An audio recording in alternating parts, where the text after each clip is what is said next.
What most people don't realize is 95% of the wicked deals are not found on Rightmove. And in this video, I'm going to be showing you how you can find the best property investments anywhere without needing to go online.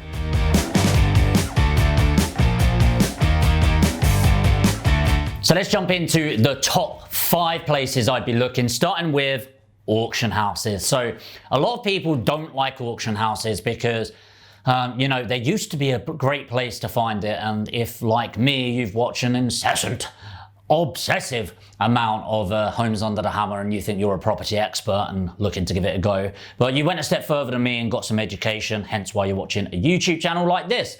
But what used to happen is you could go to an auction house anywhere and pick up some crazy deals. Then things like, or TV series like Homes Under the Hammer came out, and then actually auction houses have actually become a place where I sell a lot of property. So I'll agree a price and just chuck it into auction. And I've done that, and you've probably seen, and maybe we'll show one at the end of this video of a property that sold at auction, maybe 20 grand without putting in a penny. But we're looking at buying properties. The thing is, what most people think is, well, they're on Rightmove, right? No. Here's what you want to do. You want to sign up to auction houses in your area, around your area, and in London. Bear with me. So what happens is the one that are in your area, the bigger ones, they're putting it on Rightmove. But there's a load of small auction houses that actually, they don't put it on Rightmove at all. They just do in their auction house. And those sort of people, they are not getting the same attention as all of the others. The lot sizes, they're a lot smaller. The people that are there, there's a lot less of them, okay? And so the competition isn't there. And the problem with auctions is, it's like that. It's like that, it's getting the excitement up and it's moving and go. And it's easy when you're in that sort of atmosphere to go, fuck it, I'll put in another grand. But it's easier to stop yourself for that and have more willpower outside of that, if you've not got that. The reason why you want to sign up to the ones in London is, yes, even if you're outside of London, this will make more sense. But often what you'll have is every now and then, a property will go into the London auction that isn't anywhere near London. So it might be ones in Wakefield, ones in Leeds, or something like that, right? And that would be because the person that owns it lives in London and they're just like, oh, I just want to dispose of that asset or whatever, chuck it in auction, that'll be done with it, right? Sometimes it will be hard to get a great deal. And the reason for that is because a local in London that's buying a shed for 150 grand, suddenly seeing a property in Wakefield for 90 grand is thinking, what? That's absolutely ridiculous. I'll buy it. Why not? It's the cost of a shed down here, right? But often what will happen is it will go into auction and people are just like, no, not really for me. So always have them, add yourself to the mailing list, and then what you can do is set parameters around the location that you're looking for those properties. The other thing I always like to do is be ready to purchase pre-auction. So every single lot that I'm interested in, I will go in and say, hey, look, I'm interested in this property. This is the limit of the price that I'm going to get to in auction. I'm not turning up to the auction because I know that's the price I want to go to. Is that something you're interested in accepting? Now, 9 out of 10, they'll say, no, we're not interested in that. But 1 in 10, something like that, a low percentage, but you will get them accepted. And hey, you only need one deal to change your life. Number 2 is planning portals. So every single area, local area, has their local planning portals, okay? They are usually absolutely useless in functionality because the government made them, no offense, but seriously, they're crap. But you go on there and what you can see is you can see people that have just submitted planning, really powerful, people that have had it approved, and people that have had it rejected. Now, what you need to be thinking about here is, why is that important to you? Well, if you're not just looking for your standard buy-to-let property, you're looking of a way to add value, you can go and do that. So for example, if they've just had planning approved, they might be looking to sell that on. They might just thought, yeah, I'll get the planning and then sell it. Approach them before they talk to an agent. Because by the time they spoke to an agent and the agent's gone, yeah, I'll get you 50 grand more than what you're actually expecting, you've had that conversation saying, hey, congratulations. And you get their address, by the way. You can see where the property is, where the applicant's details are. And you can write a letter and say, hey, I'm looking at buying property in this area, exactly what you've done. Would you be interested in selling? Most of them no, but some of them yes. If they've just put it in, you can find out early. You know, if it's really local to you, you can go knock on someone's door if you want. You know, don't push it, you know, but you can find out as early as possible. Hey, what are you looking to do with the property? Oh, I'm just planning to sell it on. I'd be really interested. Can I have a look at your plans? And you can see all of their plans anyway. So you can work out what price you're happy to pay. And you can say, hey, how about I buy your property? Let's agree a price today, subject to planning. So you can actually exchange on that property whilst they're going through that planning stage and agree a price that if they get that planning, you complete on it like that.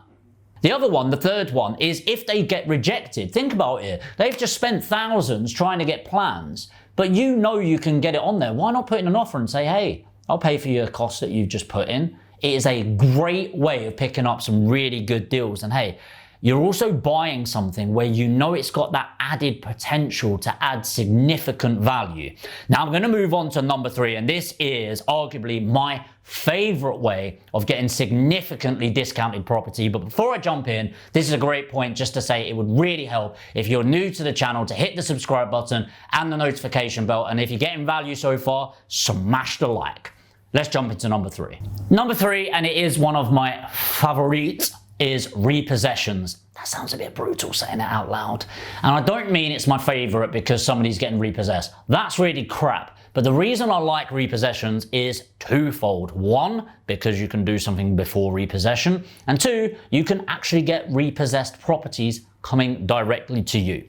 It is not a short-term thing. It does take months, if not a year or 2, to build up these sort of relationships. But what normally happens when a property gets repossessed by a bank is they go to a receivers.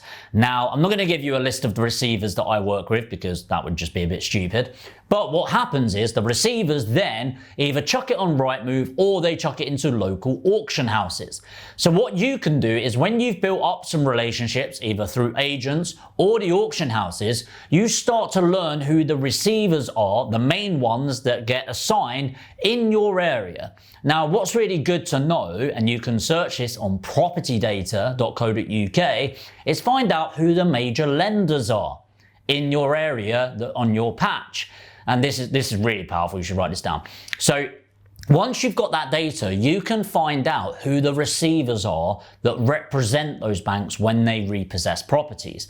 Receivers need to sell the property and they just want to cover their costs. They do not care about it. The problem with going through a repossession online with Rightmove is you get something called gazumped. So in the UK property market, you do not have rights over the property in England and Wales and Northern Ireland, not so much Scotland, different rules up there. But you can get somebody to put in £1,000 hire and they get the property right up until you've exchanged on the property. Everything before then it's just a chat, it's just a formality. You do not have any rights to the property whatsoever. That's just the way it is, right? So, but when it's directly to the receiver, it's not marketed anywhere. You can say, hey, give me a list of properties, I'll make you an offer on them and be done with it. And it is to date, one of the quickest ways to build a significant portfolio at a dramatic discount. The reason I really love repossessions is actually when you understand the mechanics of repossessions, and there are some complexities, you can actually stop repossessions from happening. You see, from when somebody stops paying their mortgage and they get that first letter, or from when they stop paying, they just stop paying their mortgage, it's around 9 months before they get repossessed. And we have stopped repossessions up to the day the repossession was happening. When the papers were going to court, we managed to stop the repossession from happening. The reason why that feels really great, by the way, is you've got a property at a great price. The repossessors haven't had to go through their costs, which are about 15% by the time they go through everything, their costs on top. And the vendor's not getting blacklisted. They're not getting marks against their credit file. So it really is a win-win-win situation where everyone is either coming out scot-free as best as possible and you're getting a fantastic deal to add to your portfolio.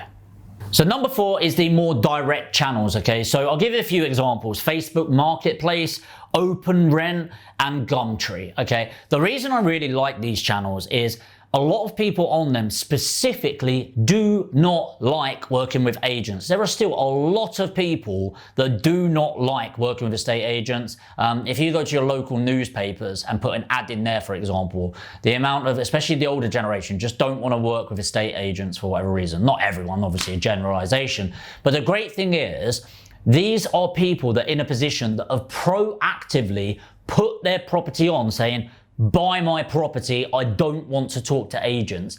They specifically want to do a direct to buyer transaction. The great thing about that is, if you can fully understand their problem, remember I say this all the time, you are a solutions provider. Okay, and in order to have a solution, you need to understand the problem. And if you're direct to vendor, you can truly understand their problem and therefore the solution to apply for it, which means solving a pain on there, and on your side, you're getting the gain of the property investment. The fifth, and definitely the one that is reducing or eliminating all friction, is work with a sourcer or a packager. Now, I've got a vested interest in saying this. I source property for investors just like yourself all over England and Wales right now, and specifically I develop a hands-free service for people that want to build their portfolio whilst they focus on their job or their other business in West Yorkshire. And by the way, if you are interested in that and you want to work together a bit closer, just put APG, that's APG, in the comments and we can have a chat about how that works. But working with a sourcer and a deal packager, you want to make sure they've got their compliance. Are they with a property redress scheme or the ombudsman? Have they got everything in place, their compliance in place to make sure they're legally equipped to facilitate this? But they are experts in their area. These are people that are finding opportunities like this, taking all of the effort, the marketing spend, the hiring cost, the insurance cost, to find these opportunities that match your criteria. So often what I'd recommend with people that are new to investment is talk to a broker. It doesn't have to be me. It can be anyone. Talk to an investment broker, talk to a sourcer or a packager, help them understand your criteria, pay them a retainer for them to go out and be your, what I like to call it, your personal shopper. Be as specific as possible about what you're looking for and what finances you have to get there, and they can be your personal shopper and go out there and find you more. So hopefully that's been really valuable to you. Hopefully it's been worth the last 10, 15 minutes that you've invested into me. And I hope the time that I've invested into you has been worthwhile for you too. If you're interested in finding out more about property investment, then this is definitely the channel for you. It would be amazing if you could just take 2 seconds of your time to hit the subscribe button and the notification bell. And hey, if you got value from this video in particular, make sure to smash the like button. Let me know what you thought in the comments. And hey, if you've got another 5 minutes, why not check this video out?